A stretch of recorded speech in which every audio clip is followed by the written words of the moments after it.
Hello everyone and welcome to my channel judgments in criminal law. मैं हूं आपका host और दोस्त अमित कश्यप। फ्रेंड्स, हिंदू समाज में शादी न सिर्फ एक पवित्र बल्कि जन्म जन्मांतरों का बंधन भी माना जाता है और यही कारण रहा है कि पहले के हिंदू समाज में डिवोर्स नाम का कोई कॉन्सेप्ट था ही नहीं। It was only when modern Hindu law came into being judicial separation, restitution of conjugal right और डिवोर्स जैसे कॉन्सेप्ट को हिंदू लॉ के अंतर्गत लाया गया। इसके बाद डिवोर्स के अंतर्गत वेरियस थ्योरीज आई और उन थ्योरीज के अंतर्गत वेरियस ग्राउंड्स आए जिसके आधार पर डिवोर्स दिया जाने लगा। तो इस वीडियो में आज मैं आपको बताने वाला हूं कि हिंदू लॉ के अंतर्गत वह वेरियस थ्योरीज ऑफ डिवोर्स हैं क्या। तो जैसा कि आप स्क्रीन पर देख रहे होंगे, जो पहला थ्योरी है दैट इज गिल्ट थ्योरी और फॉल्ट थ्योरी और मैट्रिमोनियल ऑफेंस। दूसरा थ्योरी जो है that is supervening circumstances theory. तीसरा थ्योरी जो है दैट इज कंसेंट थ्योरी और चौथा थ्योरी जो है that is irretrievable breakdown of marriage. और अब हम देखेंगे कि इन थ्योरीज के अंतर्गत डिवोर्स के कौन कौन से ग्राउंड्स होते हैं। तो गिल्ट थ्योरी और फॉल्ट थ्योरी और मैट्रिमोनियल ऑफेंस के अंतर्गत जो ग्राउंड्स हैं for divorce that is adultery यानी कि व्यभिचार, दूसरा क्रूएलिटी यानी कि क्रूरता, तीसरा डिसर्शन यानी कि परित्याग और चौथा बाइगेमी यानी कि द्विविवाह। तो कोई भी स्पाउस जो है इन ग्राउंड्स के ऊपर अपने ऑपोजिट स्पाउस के खिलाफ डिवोर्स फाइल कर सकता है।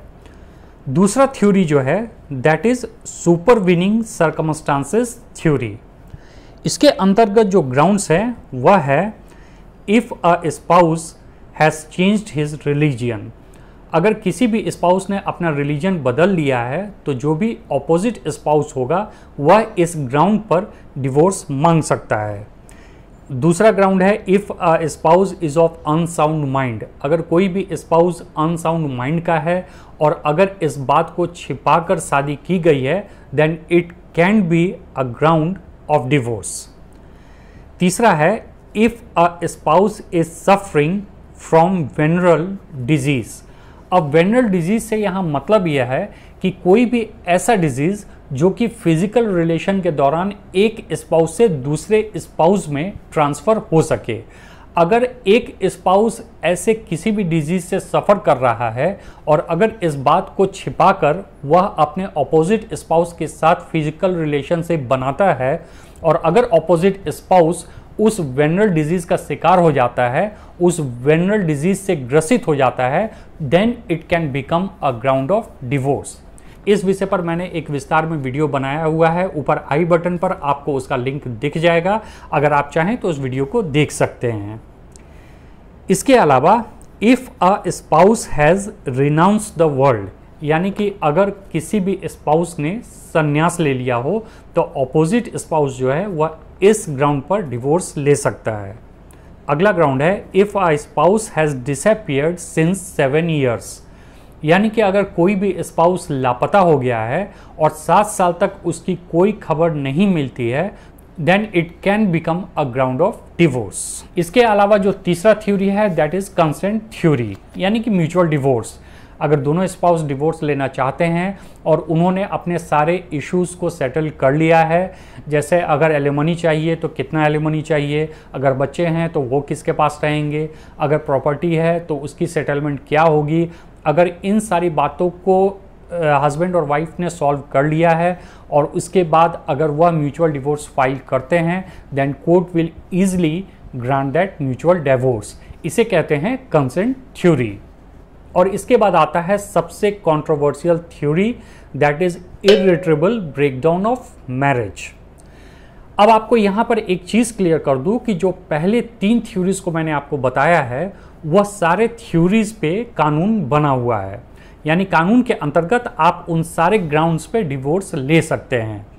लेकिन इर्रिट्रेबल ब्रेकडाउन ऑफ मैरिज पर अभी तक कानून नहीं बना है, बल्कि ऑनरेबल सुप्रीम कोर्ट सिर्फ आर्टिकल 142 में निहित अपने विशेष शक्तियों का इस्तेमाल करके डिवोर्स दे रही है। इर्रिट्रेबल ब्रेकडाउन ऑफ मैरिज का मतलब होता है कि एक शादी का ऐसा रिश्ता जो बिल्कुल टूट चुका है और वह इस प्रकार से टूट चुका है कि अब उसको रिपेयर नहीं किया जा सकता है। The relationship is irreparable. इस परिस्थिति में इर्रिट्रेबल ब्रेकडाउन ऑफ मैरिज को ग्राउंड मानकर डिवोर्स दिया जा सकता है। ऑनरेबल सुप्रीम कोर्ट के सामने ऐसे बहुत सारे केसेस आए जहां पर ऑनरेबल सुप्रीम कोर्ट इस तथ्य पर नहीं पहुंच पाया कि उस केस में दोष किसका है, हस्बैंड का या वाइफ का। लेकिन ऑनरेबल सुप्रीम कोर्ट ने यह भी महसूस किया कि उन केसेस में बहुत सारे केसेस ऐसे थे जहां फॉल्ट तो किसी का नहीं था, लेकिन शादी का जो रिश्ता था वह पूरी तरह से टूट चुका था and it was beyond repairable, यानी कि वह रिश्ता पूरी तरह से इर्रिपेयरेबल था। There was a irretrievable breakdown of marriage. तो ऑनरेबल सुप्रीम कोर्ट का मानना है कि इस तरह के शादियों में रिश्तों को यूं ही छोड़ देना it will further add agony between both the parties. तो इस तरह के केसेस में ऑनरेबल सुप्रीम कोर्ट का मानना है कि those marriages which are irreparable, which are a dead marriages, should be given a decent end. और इर्रिट्रेबल ब्रेकडाउन ऑफ मैरिज के अंतर्गत आर्टिकल 142 में निहित अपनी विशेष शक्तियों का प्रयोग करके ऑनरेबल सुप्रीम कोर्ट उन डिवोर्सेस को ग्रांट करने लगा। बाद में लॉ कमीशन ने भी भारत सरकार से इस बात का आग्रह किया कि वह इर्रिट्रेबल ब्रेकडाउन ऑफ मैरिज को डिवोर्स का एक ग्राउंड कानूनी रूप से बना दे, लेकिन केंद्र सरकार ने इस पर कोई ध्यान नहीं दिया। बाद में अपने बहुत सारे जजमेंट्स में ऑनरेबल सुप्रीम कोर्ट ने भी केंद्र सरकार से इस बात का आग्रह किया कि इर्रिट्रेबल ब्रेकडाउन ऑफ मैरिज को डिवोर्स का एक ग्राउंड बना दिया जाए, लेकिन अभी तक केंद्र सरकार ने इस पर कोई निर्णय नहीं लिया है। इस तरह के रिकमेंडेशंस का कारण यह भी है कि चूंकि इर्रिट्रेबल ब्रेकडाउन ऑफ मैरिज एक डिवोर्स का ग्राउंड कानूनी रूप से अभी नहीं है, इस कारण से जो फैमिली कोर्ट है या फिर हाई कोर्ट है वह इस तरह के केसेस में डिवोर्स ग्रांट नहीं कर पाते हैं।